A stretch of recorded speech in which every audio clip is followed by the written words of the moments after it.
জমি কেনার আগে বায়না চুক্তি, সাবধান হন এই চারটি বিষয়। জমি কেনার প্রক্রিয়া শুধু অর্থনৈতিক নয়, বরং এটি একটি গুরুত্বপূর্ণ আইনি বিষয়ও।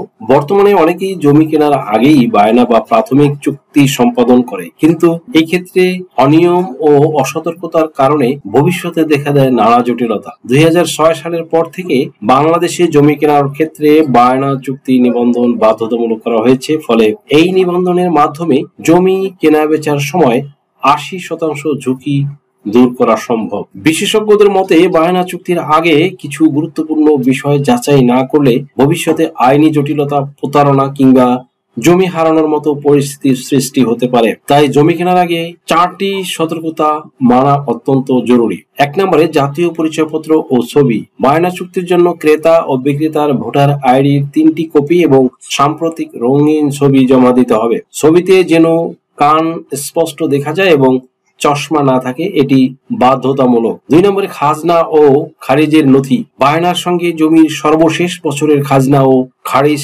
সংক্রান্ত দলিল সংযুক্ত করা আবশ্যক। এই দলিল নিশ্চিত করে যে জমিটি বিক্রয়ের উপযোগী এবং সরকারের কাছে কোনো দেনা নেই। 3 নম্বরে দলিল যাচাই। জমির সকল কাগজপত্র যেমন মৌজা ম্যাপ, দাগ নম্বর, পরিমাণ, দখল, মালিকানা ইত্যাদি ভালোভাবে যাচাই করতে হবে। প্রয়োজনে সাব রেজিস্ট্রার অফিস থেকে এসব নথি সংগ্রহ করে যাচাই করুন। 4 নম্বরে আইনজীবীর পরামর্শ।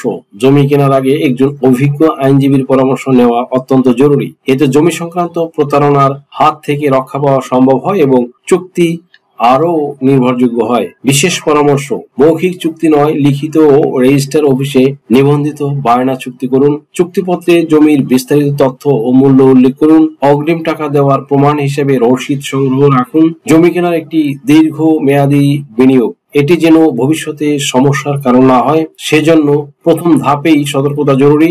বায়না চুক্তির সময় সঠিক নিয়ম মেনে চললে প্রতারণা ও আইনি জটিলতা এড়ানো সম্ভব।